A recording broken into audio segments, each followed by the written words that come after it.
ओम शांति।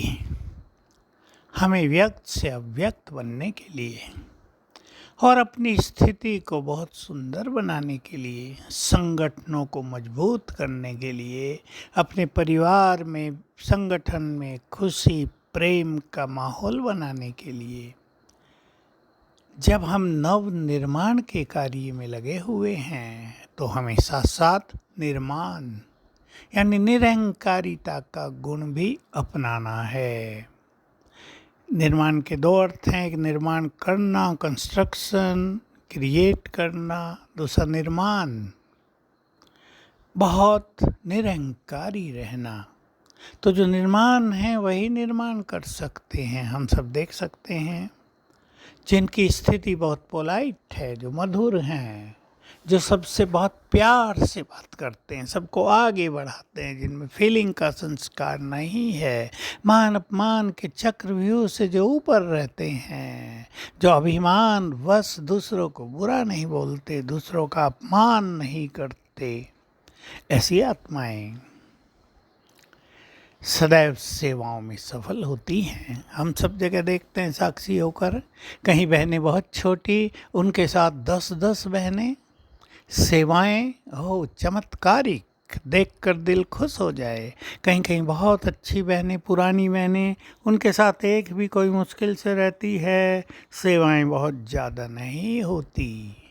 ये खेल निर्माण बनने का, निरहंकारी बनने का है, क्योंकि जो व्यक्ति निरहंकारी होगा वो बहुत स्वीट होगा, वो सरल चित्त होगा।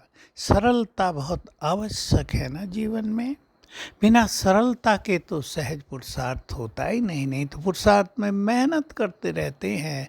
जो शिव बाबा को पसंद नहीं है कि उसकी महान आत्माएं भी मेहनत से कुछ प्राप्त करें, वरदान से प्राप्त करें, अधिकार से प्राप्त करें, सहज भाव से प्राप्त करें। तो हम सहज भाव से रहना सीखें, सरलता हमारे जीवन का श्रृंगार हो, इस पर सभी को बहुत ध्यान देना है।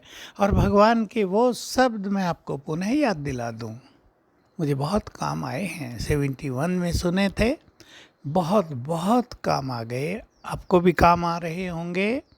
जो स्वयं सरल होंगे उनकी समस्याएं भी सरल हो जाएंगी। जो स्वयं सरल होंगे उनकी बीमारियां भी सरल हो जाएंगी। कितनी बड़ी बात है।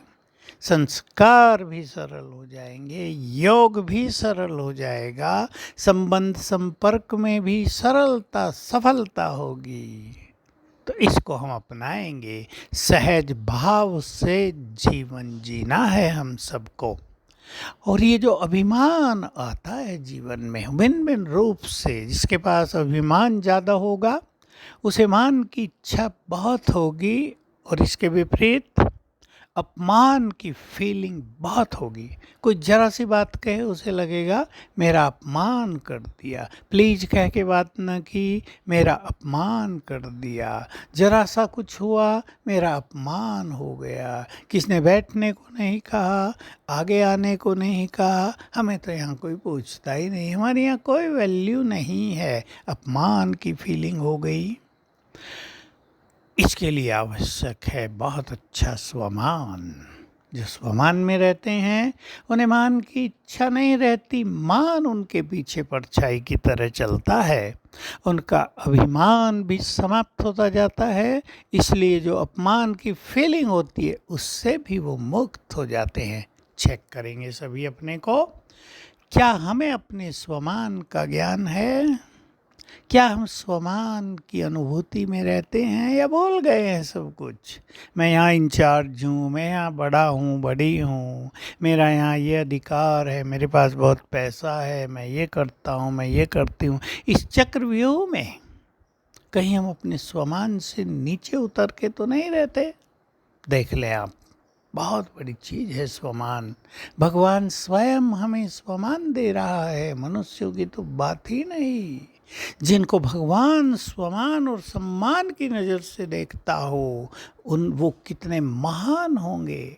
जिन्हें भगवान महान बनाने के लिए आ गया हो, उनका भाग्य कितना श्रेष्ठ होगा। अपने स्वमान में स्थित हो जाएं और फिर खेल देखें।